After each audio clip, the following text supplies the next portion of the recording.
ఓం అజ్ఞానతిమిరంధస్య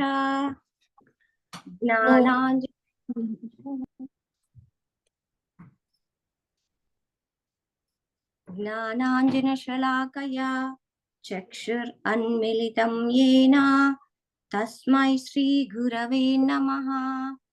అందరూ వీలైతే పలకండి మాతాజీ. నమా ఓం విష్ణుపాదాయ కృష్ణ ప్రేష్ఠాయ భూతలే శ్రీమతే భక్తివేదాంత స్వామిన్ ఇతి నామినే. నమస్తే సరస్వతీ దేవి గౌరవాణి ప్రచారిణే నిర్విశేష శూన్యవాది పాశ్చాత్య దేశతారిణి.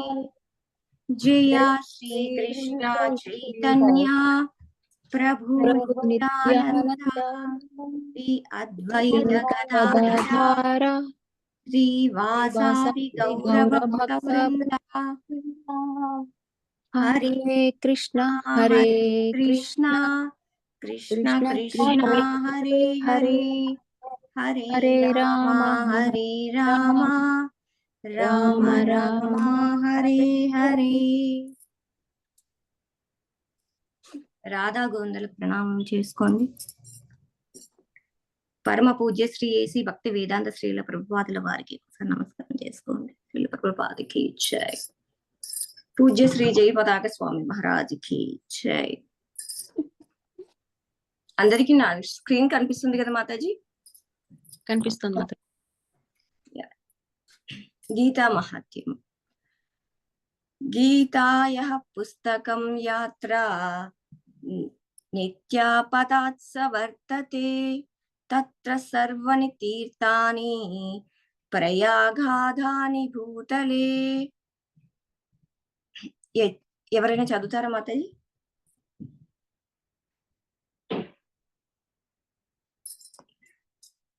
ఎచటనైతే శాశ్వతమైన దివ్య గ్రంథమగు భగవద్గీత ఉండునో అచట ఈ విశ్వం నందు ఉన్న అన్ని దివ్య స్థలంలో ఒకటైన ప్రయాగ కూడా ఉండును. అంటే భగవద్గీతను ప్రయాగతో పోలుస్తున్నారు ఇక్కడ. ప్రయాగ అంటే ఏంటి? 3 నదులు కలిసిన సంగమం. అక్కడ ఎవరైతే స్నానం చేస్తారో అక్కడ వారికి పుణ్యం కలుగుతుందని ఎక్కువగా విశ్వసిస్తారు. అటువంటి ప్రయాగతో దివ్యమైన భగవద్గీతను పోలుస్తున్నారు. అంటే ఎక్కడైతే భగవద్గీత రోజు చదవబడుతుందో, మనం ప్రయాగలో స్నానం చేస్తే పాపాలు పోతాయంటారు కదా, అలాగనే భగవద్గీత రోజు చదవడము, దాన్ని ధ్యానించడము ద్వారా వారికి ఉన్న పాపాలు నిదానంగా తొలగుతాయి అని చెప్తున్నారు. 8th చాప్టర్ భగవత్ ప్రాప్తి. నిన్న 7th చాప్టర్ లో మనం ఏం తెలుసుకున్నాము? భగవంతుని గురించి తెలుసుకున్నాము. అండ్ భగవంతునికి ఎవరు దగ్గర కారు, ఎవరు దూరం అవుతారు, దేవాది దేవుడు అంటే ఎవరు, ఆయన స్థానం ఏమిటి అనేది తెలుసుకున్నాము. అంటే ఇక్కడ భగవత్ ప్రాప్తి, భక్తి ఎలా చేయాలి అనేది తెలుసుకున్నాము. 8.5 అంతకాలే చ మామేవా స్వరన్ముక్త్వా కలేవరం యప్రయాతి సమద్భావం యతిన్నాన్యస్త్ర సంశయః. హరే కృష్ణ. ఎవరైనా చెబుతారా మాతాజీ? అంత్యకాలమున కూడా నన్నే స్మరించుచు దేహత్యాగము చేసిన వాడు తక్షణమే నన్ను పొందుచున్నాడు. ఈ విషయమున ఎట్టి సందేహం లేదు. ఇక్కడ ఏం చెప్తున్నారు? అంత్యకాలంలో ఎవరైతే అంటే వారి దేహాన్ని వదిలే ముందర ఎవరైతే నన్ను స్మరిస్తారో వాళ్ళు తక్షణమే ఆయన్ని చేరుకుంటారు అని చెప్తున్నారు. ఇక్కడ మనం ఉదాహరణగా భీష్మ మహాపిత, ఈయన గొప్ప భక్తుడు భగవంతుడికి. ఆయనకి ఎలాంటి వరం ఉందంటే ఆయన ఎప్పుడు కావాలంటే ఆయన దేహాన్ని అప్పుడు వదిలే వరము ఉంది. అందువలన ఆయన శయ్య మీద భగవంతుణ్ణి చూసుకుంటూ ఆయన వదలాలి, ఆయన శరీరాన్ని వదలాలి అనుకున్నారు. కృష్ణనామాన్ని తలుచుకుంటూ భగవంతుని చూసుకుంటూ ఆయన శరీరాన్ని వదలాలి అని కోరుకున్నారు. అలాగే ఆయనకి నెరవేరింది. మనం అదే ఈ దాంట్లో ఏం తెలుసుకోవాలంటే, అంటే ఆయనంటే గొప్ప భక్తుడు. కానీ మామూలుగా బద్ధజీవులు అంత ఈజీగా అంత కాలంలో భగవంతుని స్మరించుకోగలమా అంటే, అది చాలా కష్టము. అందుకే ఎవరైతే సాధన చేస్తారో భక్తులు, అటువంటి వాళ్ళకి మాత్రమే ఇది సాధ్యమవుతుంది.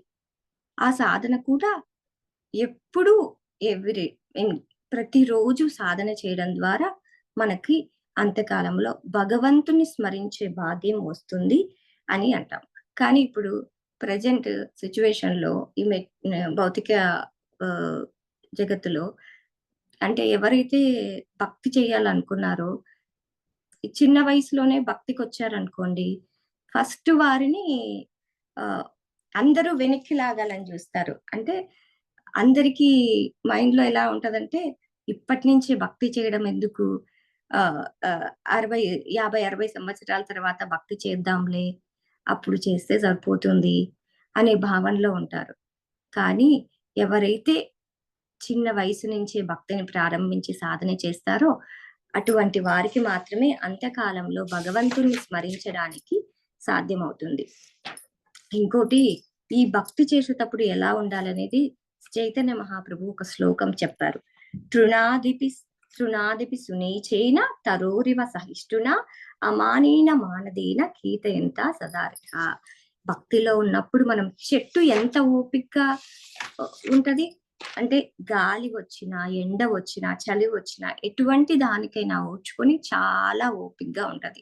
అలాంటి ఓపికని, ఓర్పును కలిగి ఉండాలి భక్తిలో, సాధనలో ఉన్నప్పుడు అని చెప్తున్నారు. నెక్స్ట్ శ్లోక. ఇయం యం వాపి స్మరన్ భావం త్యజంతే కళేవరం తం తం తమేవైతి కౌంతేయ సదా తద్భావ భావితః. హరే కృష్ణ. ఎవరైనా చదువుతారా మాతాజీ? హరే కృష్ణ. నా పేరు జానకి మాతాజీ. నేను చదువుతాను. ఓ కాంతేయ, దేహమును త్యజించినప్పుడు మనుజుడు ఏ భావమును స్మరించునో అదే భావమును అతడు నిశ్చయముగా పొందును. ఇట్లా అదే చెప్తున్నారు. అంటే ఏ భావంతో ఉంటామో మనము ఆ భావాన్ని నెక్స్ట్ లైఫ్ లో వాళ్ళు పొందుతారు అని చెప్తున్నారు. ఇక్కడ మనం ఈ పిక్చర్ లో చూస్తే మీరు జింక ఒక మహారాజుని చూస్తున్నారు. ఆయన అది ఒక చిన్న స్టోరీ చెప్పుకుందాం దీనికి. ఆయన పేరు భరత మహారాజు. అంటే భరత మహారాజు అంటే రాముడి తమ్ముడు కాదు. ఈయన ఒక ఆహ్, ఒక రాజ్యానికి రాజు. ఆయన భరత మహారాజు. ఆయన భరత మహారాజు ఒకసారి అంటే ఇది ఇప్పుడు ఈ కలియుగంలో అంటే మనకి 100 సంవత్సరాలు మాత్రమే వయసు ఉంది. కానీ ముందరి యుగాల్లో వాళ్ళకి చాలా ఆహ్, వయసు వాళ్ళకి ఆయుష్ ఉండేది. అలాగనే ఆయన భరత మహారాజు కూడా కొన్ని వేల సంవత్సరాలు రాజ్యాన్ని పరిపాలించిన తర్వాత ఆయనకి ఆ రాజ్యంలో ఉండే ఆయన బంధువుల్ని, పిల్లల్ని, వారిని అంతా వదిలిపెట్టేసి అడవులకి వెళ్లి తపస్సు చేసుకోవాలనే నిర్ణయంతో అడవులకి వెళ్తారు. అలా వెళ్ళినప్పుడు ఆయన తపస్సు చేసుకోవడానికి వెళ్ళినప్పుడు ఒకసారి ఒక జింకని ఆహ్, అది గర్భవతితో ఉన్న జింక. దాన్ని ఒక పులి ఏ దాన్ని చంపడానికి వెంబడిస్తుందన్నమాట. అప్పుడు ఆ జింక భయంతో అది ఒక ఒక ఒక శిశువుకి జన్మనిచ్చి, జింక పిల్లకి జన్మనిచ్చి అది ఈ ప్రాణాలు కోల్పోతుంది ఆ భయంతో. ఆహ్, అప్పుడు ఈ భర్త మహారాజు ఆ దృశ్యాన్ని చూసి, ఆ జింక పిల్లని చూసి, అయ్యో! ఈ ఈ జింక పిల్ల తల్లి లేనిదయిపోయింది. దీన్నెవరు చూసుకుంటారు? దీన్ని చూసుకోవడం చాలా చిన్నది. ఎక్కడ ఉంటది అనే జాలితో దాన్ని ఏ పెంచడం మొదలుపెడతారు. అలా మొదలుపెట్టి ఆయన ఆ ధ్యాసలోనే అంటే ఎప్పుడూ జింక, జింక అంటే ఆ చిన్నదాన్ని పోషించడము, దానికి తగిన సౌకర్యాలు సమకూర్చడము, ఇలా దాంట్లోనే ఉంటారు. కానీ ఆయన వచ్చిన లక్ష్యం ఏంటి? తపస్సు చేసుకోవాలి, హరినామ స్మరణ చేయాలి అనే ధ్యానంలో ఉండాలి. కానీ ఆయన దానిని మర్చిపోయి జింక ధ్యాసలో పడి ఆ భావనలోనే ఉంటారు. అప్పుడు ఒక రోజు ఏమవుతుంది, ఆ జింక తప్పిపోయి అడవిలోకి వెళ్ళిపోతుంది. అప్పుడు ఆయన ఆ జింక గురించి ఆలోచించుకుంటూ అది ఎక్కడికెళ్ళిందో, దాన్ని ఏ పులైనా మింగేసిందో, చనిపోయిందో అనే భావంతో ఆయన మరణిస్తారు. అలా మరణించడం వల్ల నెక్స్ట్ లైఫ్ ఆయన జింకగా జన్మని చెంద జింకగా జన్మని పొందుతారు.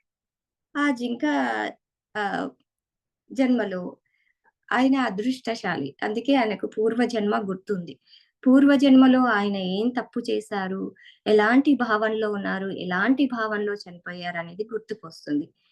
అలా తప్పు చేసినందుకు ఆయన చాలా బాధపడి, ఆయన సాధువుల మధ్య, భక్తుల మధ్య వెళ్లి, ఆ జింక శరీరంతోనే సాధువుల సాంగత్యములో, భక్తుల సాంగత్యములో భగవంతుని లీలలు, భగవంతుని గురించి శ్రవణం వింటూ ఆ జింక శరీరాన్ని వదులుతారు. అలా భక్తుల సాంగత్యంలో, సాధువుల సాంగత్యంలో ఉండడం వల్ల ఆయన జింక శరీరం తర్వాత ఒక బ్రాహ్మణ కుటుంబంలో, భక్తుల కుటుంబంలో జడభరతునిగా మళ్ళీ జన్మను పొందుతారు.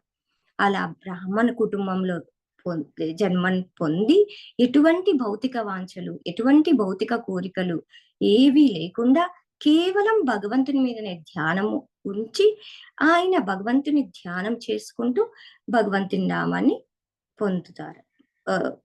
భగవంతుని ధామానికి వెళ్తారు. అంటే ఇక్కడ ఏం చెప్తున్నారు, మనం ఈ స్టోరీ నుంచి ఏం నేర్చుకోవాలి అంటే, ఈ ఈ భావనల గురించి కూడా చెప్తున్నారు. ఇప్పుడు మనకి ఒక ఆచారం ఉంటుంది. అందరి హిందువులలో ఉండే ఆచారం ఇది, చనిపోయేటప్పుడు తులసి నీళ్లు వేయడము, నారాయణ స్మరణ చెప్పడము, ఇవన్నీ అంటే అవి చెప్పడం వల్ల వాళ్ళు ఆ స్మరణలోకి వెళ్ళి ఆ నారాయణని స్మరిస్తారు, ఆ భావనలో ఉంటారు అని అది చెప్తారు. ఇంకోటి ఏ భావనల వల్ల ఏ జన్మ వస్తది అని కూడా చెప్తున్నారు ఇక్కడ. అంటే వాళ్ళు కొంతమంది నగ్నంగా ఉండే చిత్రాలని ఊహించుకుంటే చెట్టు జన్మ, కక్ష అంటే ఎవరి మీదైనా కక్షతో వాళ్ళని చంపాలనే భావంతో ఉంటే పులి జన్మ, అలా అలా వారి భావనలు బట్టి నెక్స్ట్ లైఫ్ వస్తుంది అని చెప్తున్నారు. అందువలన మనము ఎప్పుడు భక్తిలో సాధన చేస్తూ వైష్ణవ లక్షణాలు అలవర్చుకొని, మంచి లక్షణాలు అలవర్చుకొని, భగవత్ నామాన్ని స్మరిస్తూ, భగవత్ నామాన్ని జపం చేసుకుంటూ ఈ జీవితాన్ని సాధన చేయాలి ఈ జీవితంలో అని చెప్తున్నారు. నెక్స్ట్, తస్మాత్ స్వరేషు కాలేషు మామానుస్మరయుధ్య చ మయ్యార్పిత మనోబుద్ధిర్ మామే వైశ్య సంశయః. హరే కృష్ణ. ఎవరైనా చదువుతారా మాతాజీ? చదువుతాను. కావున ఓ అర్జున, సర్వకాలములు యందున నీవు నన్నే శ్రీకృష్ణుణ్ణి తలుచుచు నీ విద్యుక్త ధర్మమైన యుద్ధము నొనరింపుము. నీ కర్మలను నాకు అర్పించుట ద్వారా మరియు నీ మనోబుద్ధులను నా యందు నిలుపుట ద్వారా నీవు నన్ను నిస్సందేహముగా పొందగలవు. దీంట్లో అర్జునుడికి భగవంతులు ఏం చెప్తున్నారంటే, నీ ధర్మాన్ని నువ్వు నిర్వర్తించు, అంటే నీ బాధ్యతను నిర్వర్తించు. అంటే అర్జునుడు యుద్ధం చేయడానికి సంకోచిస్తారు, కానీ క్షత్రియ ధర్మం ఏంటి? యుద్ధం చేయడం. ఆయన బాధ్యత ఆ యుద్ధం చేసుకుంటూ నన్ను స్మరించుకుంటూ యుద్ధం చెయ్యి అని చెప్తున్నారు. ఎవరికైనా కూడా వారి ధర్మం వారి నిర్వర్తించుకుంటూ భగవాన్ని ఎప్పుడు స్మరణలో ఉండాలి, భగవంతుని స్మరణలో ఉండాలి. అలా చెప్తున్నారనమాట. ఇప్పుడు భక్తులైతే ఏదో ఒకటి హరినామ స్మరణం, ప్రభుపాదుల వారి లెక్చర్స్ వినడము, అంటే ఏ పనైనా చేసుకుంటూ వింటూ ఉంటారనమాట. అలాంటి స్మరణ చేసుకుంటూ నిత్యము ఉండాలి అని చెప్తున్నారు. అండ్ మనం కర్మలు ఏ కర్మ చేసినా కూడా మనం దానికి ఫలితాన్ని ఆశించకుండా ఆ కర్మను భగవంతునికి వదిలిపెట్టాలి అని చెప్తున్నారు.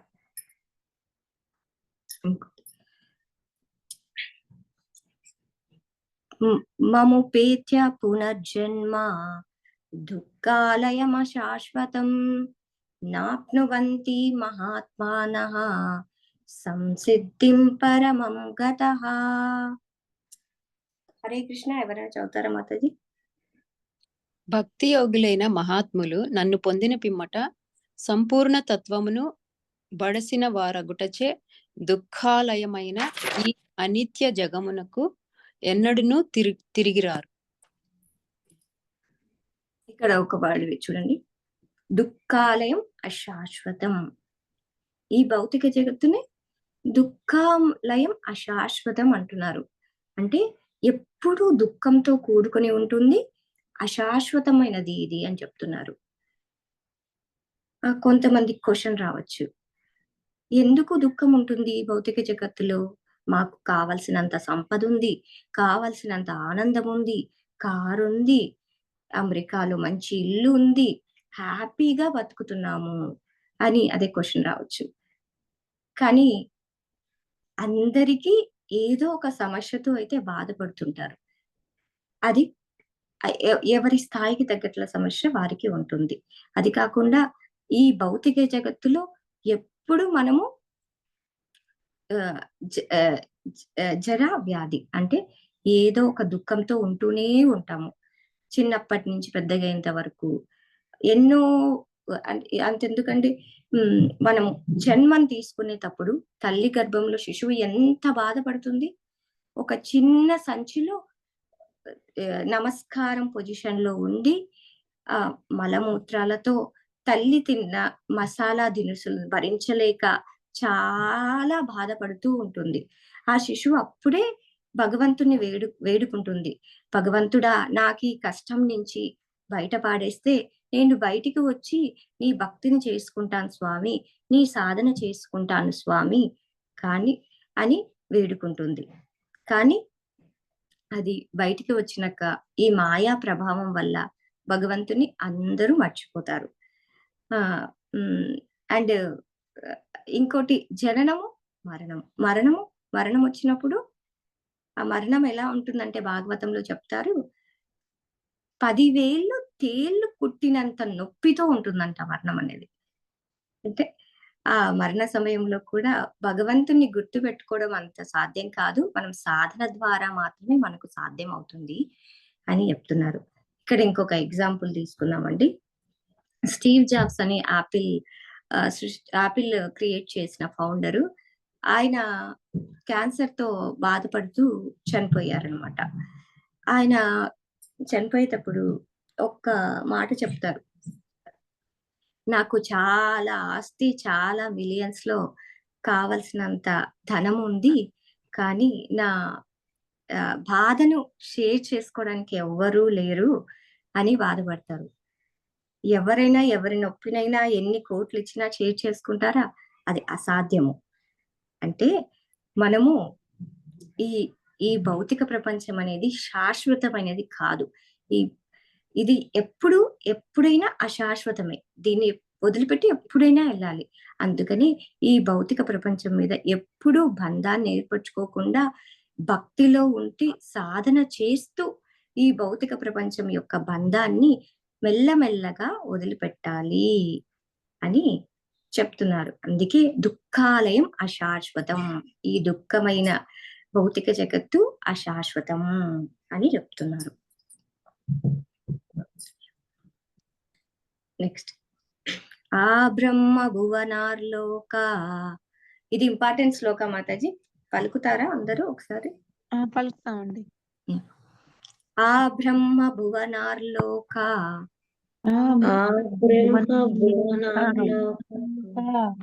పునరావర్తినోర్జున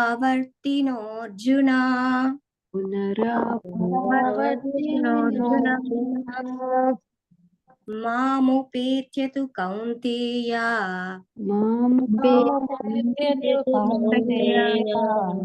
పునర్జన్మ న విద్యతే.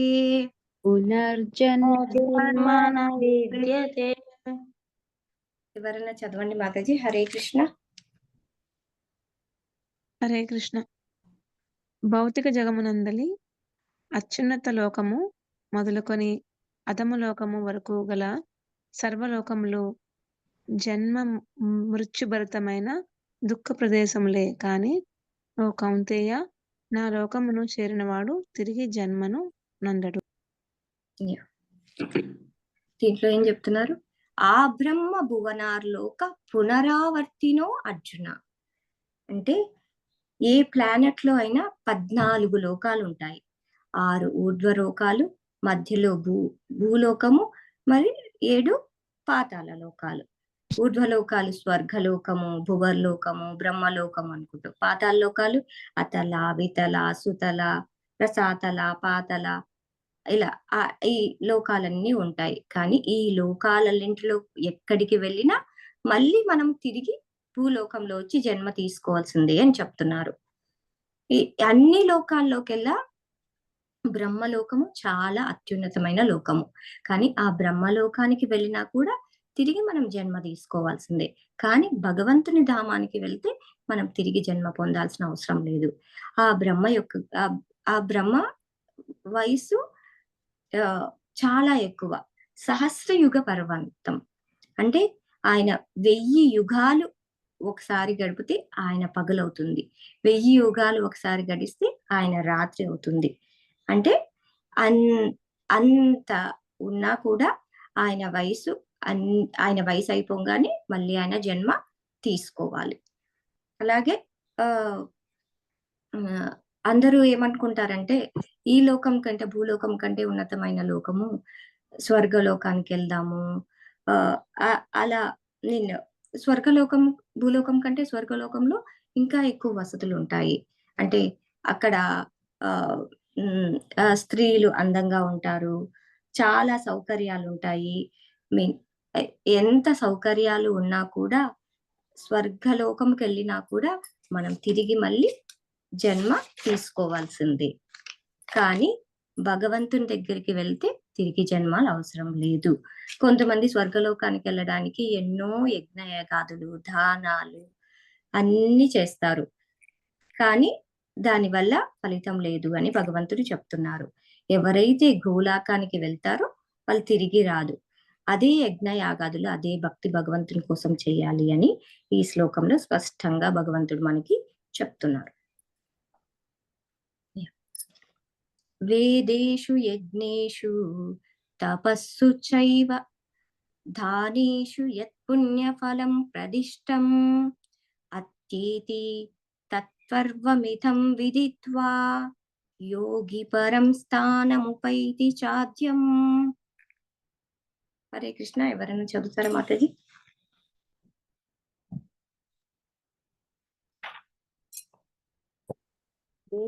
హరే కృష్ణ మాతాజీ. వేదాధ్యాయం వలన తీవ్ర తప్పులతో కూడిన యజ్ఞ వరలను తపస్సుతో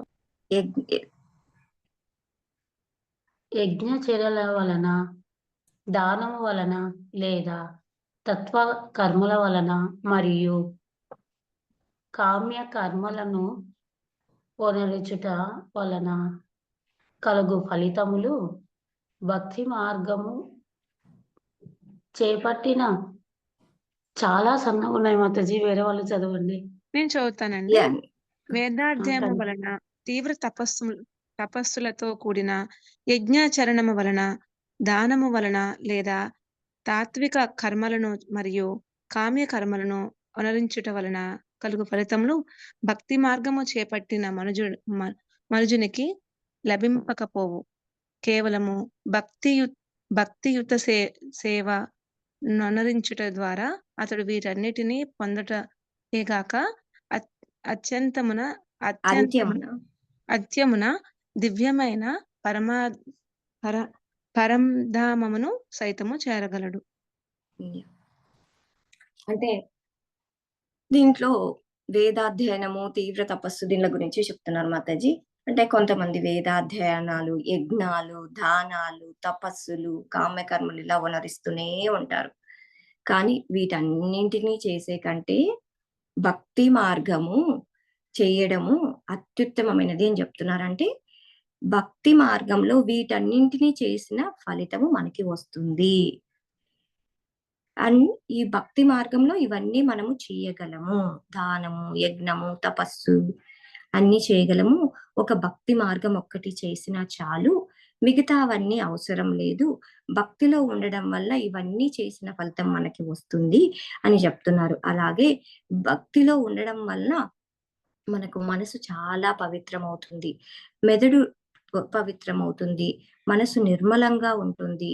అందువల్ల దీన్ని కృష్ణ భక్తిని మళ్ళీ దేనితో పోల్చారంటే, మీరు వినే ఉంటారు పూర్వకాలాల్లో చిన్న చిన్న గ్రామాల్లో ఒక మంచి నీళ్ళకి ఒక బావి ఉండేది, బట్టలు ఉతుక్కోవడానికి ఒక బావి, అలా వివిధ పనులు చేసుకోవడానికి రకరకాల బావులు ఉండేవి.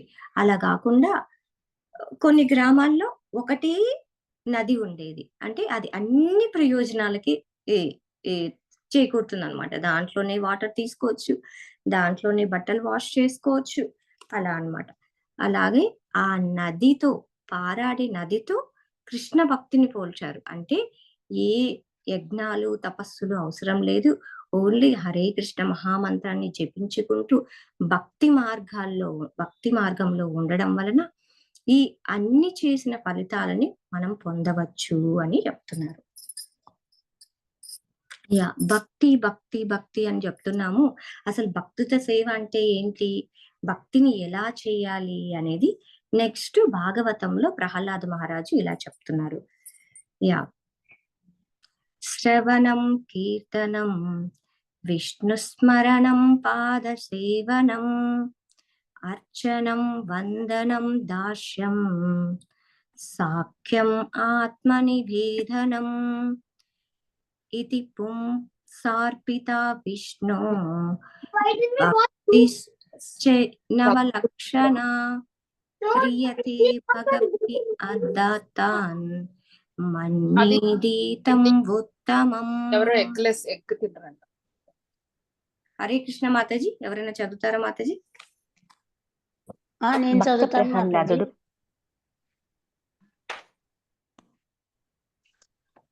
క్లియర్ కనిపిస్తుందా మాతాజీ మీకు?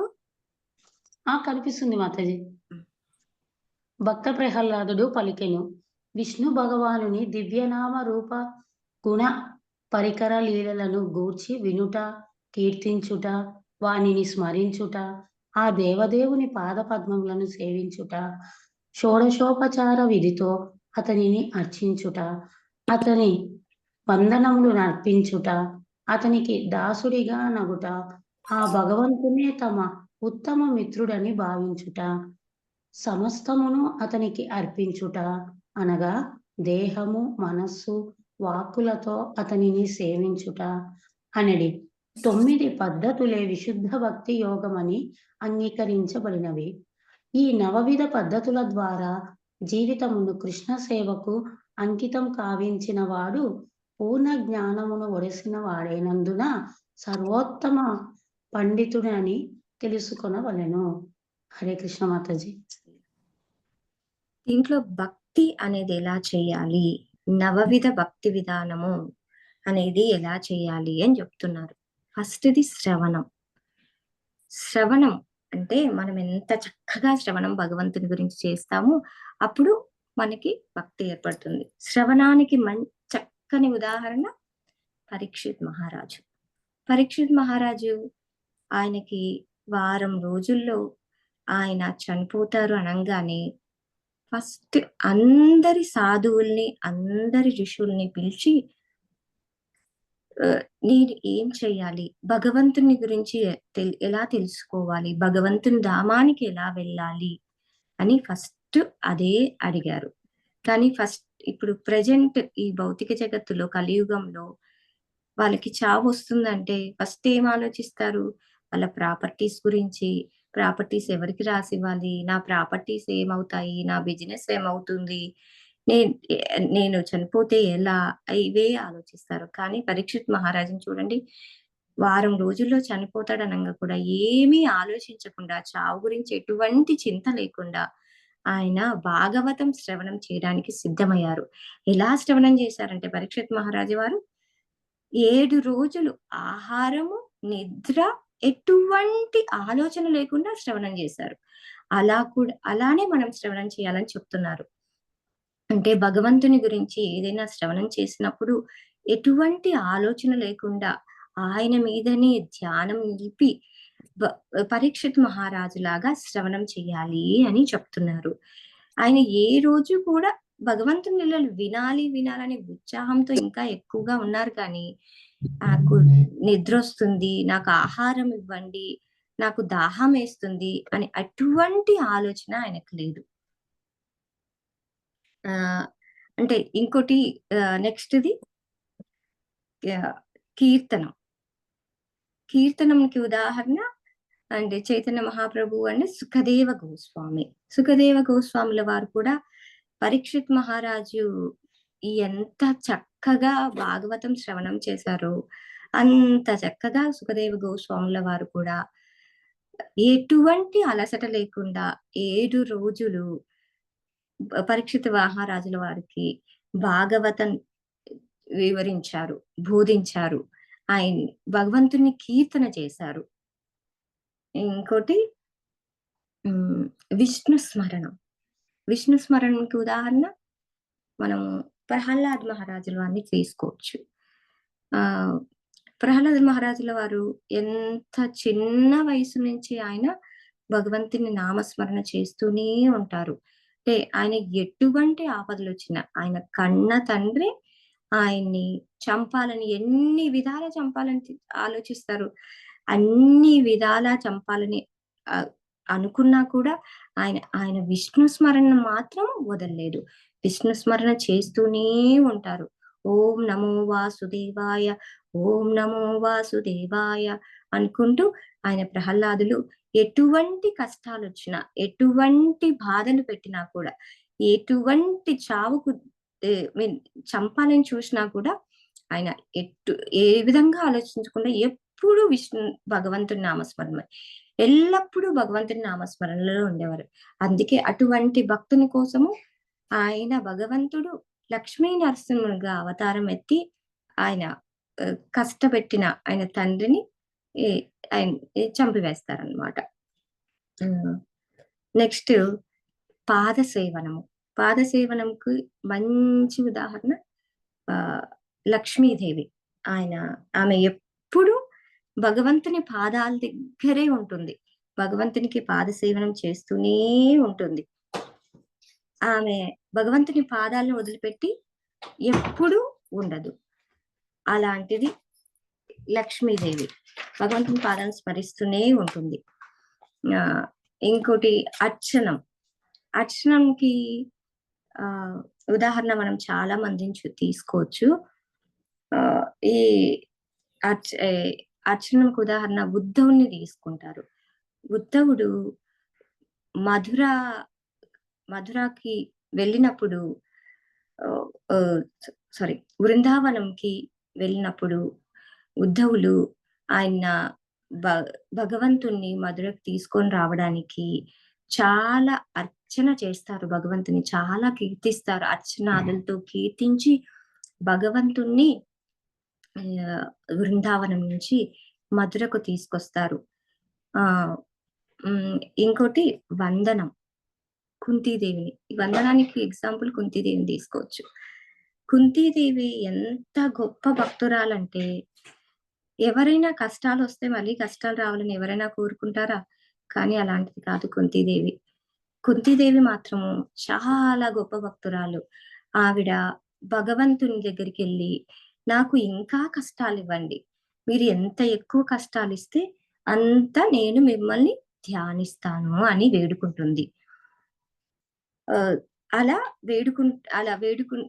ఎవరైనా కష్టాలను కోరుకోరు. కానీ ఆమె ఎప్పుడైతే నాకు కష్టాలు ఉంటాయో నేను అప్పుడే నిన్ను మనస్ఫూర్తిగా నిన్ను ధ్యానిస్తాను, వందనం చేస్తాను అని ఆవిడ కోరుకుంటుంది. ఇంకోటి దాస్యం. దాస్యానికి మంచి ఉదాహరణగా హనుమంతుల వారిని తీసుకోవచ్చు. ఆయన ఎప్పుడు రామచంద్రుల వారికి దాసునిగా ఉంటారు. హనుమంతునికి ఒక చిన్న స్టోరీ చెప్పుకున్నాము ఇక్కడ. ఒక రోజు ఆయన అయోధ్యకి తిరిగి వచ్చిన తర్వాత అన్ని సేవలను ఎవరికి అవకాశం ఇవ్వకుండా హనుమంతుడు చేస్తూనే ఉంటాడు. కానీ అది అందరూ చూసి సీతాదేవి, భరతుడు, లక్ష్మణుడు వారికి ఎటువంటి సేవలు దొరకట్లేదని ఒక రోజు ఎవరికి ఎటువంటి సేవ రావాలని వారికి వారి సేవలను నియమిస్తూ ఒక పట్టిక తయారు చేస్తారనమాట. అలా అలాంటప్పుడు అప్పుడు ఆ రోజు హనుమంతుడికి చెప్తారనమాట, ఎవరి సేవలను ఒక్కొక్కరికి కేటాయించాము, అక్కడ పట్టిక ఉంది, వెళ్ళి చూసుకో అని చెప్తారు. అప్పుడు హనుమంతులు ఆ లిస్టు చూడంగానే ఏ సేవకు హనుమంతుడి పేరు ఉండదన్నమాట. అప్పుడు ఆయన చాలా బాధపడి వాళ్ళని వెళ్ళి అడుగుతారు, నాకు ఎటువంటి సేవ లేదు అని చాలా బాధపడతారనమాట. మాతాజీ మీకు ఏమైనా డిస్టర్బెన్స్ వస్తుందా? హరే కృష్ణ. లేదు మాతాజీ. లేదు మాతాజీ. అప్పుడు అందరూ చెప్తారు, మాకు ఎటువంటి అవకాశము భగవంతుని సేవ చేయడానికి నువ్వు ఇవ్వడం లేదు, అందుకనే మేము ఇలా తీసుకున్నాము అంటే. కానీ హనుమంతుల వారు చాలా బాధపడతారు, నేను భగవంతునికి రాముల వారికి సేవ చేయకుండా ఒక్క క్షణం కూడా ఉండలేను, అందువలన చాలా కష్టం అవుతుందని చాలా బాధపడతారు. అప్పుడు రాముడి దగ్గరికి పోయి, నాకు ఎటువంటి సేవ లేదు స్వామి, నాకు ఒక సేవను కేటాయించండి అని రామచంద్రమూర్తిని హనుమంతుడు అడుగుతారు. అప్పుడు ఆయన నాకు నువ్వు ప్రియమైన భక్తుడివి అనుకుంటూ ఒక సేవని ఇస్తారనమాట. నేను ఎప్పుడైతే ఆవలిస్తానో నువ్వు నాకు వచ్చి చిటిక వెయ్యి నా దగ్గర అని చెప్తారనమాట. అప్పుడు ఆ సేవకి హనుమంతుడు చాలా సంతోషిస్తారు, ఎందుకంటే భగవంతునికి ఎప్పుడు ఆవలింపు వస్తుందో తెలియదు, ఎప్పుడు భగవంతుని పక్కలోనే హనుమంతులు ఉంటారు. అది చూసి అందరూ ఏ క్షణం చూసినా ప్రతి క్షణం హనుమానుడు రాముల వారి పక్కన ఉంటారు. అప్పుడు అది చూసి అందరూ ఈయన ప్రతి క్షణం ఈ సేవ వలన ప్రతి క్షణం భగవంతుని దగ్గరే ఉంటున్నారు అని ఆయనకి ఇవ్వవలసిన సేవలు ఆయనకే ఇచ్చేస్తారనమాట. అందుకే ఆయన దాస్యం, ఆయన భక్తి అంటే ఎప్పుడు దాసునిగా ఉండాలి, ఎప్పుడు భగవంతుని నామస్మరణ చేయాలి, భక్తి చేయాలని ఎప్పుడు హనుమంతుల వారే ఆలోచిస్తుంటారనమాట. ఇంకోటి సాఖ్యానికి ఉదాహరణ మనం గోపికల్ని చెప్పుకోవచ్చు. ఇంకోటి ఆత్మ నివేదనకి ఎగ్జాంపుల్ గా బలి మహారాజు. బలి మహారాజు ఆయన కూడా గొప్ప భక్తుడు, కానీ అది ఎలా అనేది చెప్తాను. బలి మహారాజు ఆయన ఒక్క లోకాన్ని పరిపాలించలేదు, ఆయన అన్ని లోకాల్ని ఆక్రమించుకొని అన్ని లోకాల్ని పరిపాలిస్తూ ఉంటారు. అప్పుడు అందరు దేవతలు వెళ్ళి విష్ణుమూర్తిని వెళ్ళి వేడుకుంటారు, ఇలా బలి మహారాజు అన్ని లోకాల్ని పరిపాలిస్తున్నారంటే. అప్పుడు భగవంతుడు వామన రూపంలో వచ్చి చిన్న బాలుడిగా వచ్చి బలి మహారాజుని నాకు దానంగా, బ్రాహ్మణుడి లక్షణం ఏంటి, బ్రాహ్మణుడు క్షత్రియుని దగ్గరికి వెళ్ళి దానం అడగాలి, క్షత్రియుడు బ్రాహ్మణుడికి ఎప్పుడు కాదనకుండా దానం ఇవ్వాలి. అలా బ్రాహ్మణులు వెళ్ళి దానం క్షత్రుని అడగంగానే ఇవ్వాలన్నమాట.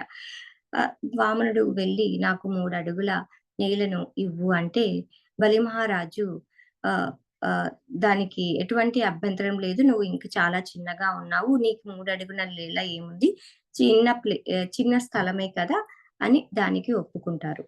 ఆయన ఒప్పుకోగానే దానం ఇవ్వడానికి అంగీకరించగానే వామన దేవుడు పెద్ద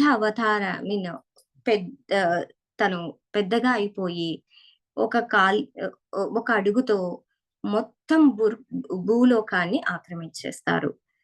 2వ అడుగు పెట్టి మొత్తం ఇతర లోకాలనంతా ఆక్రమిస్తారు.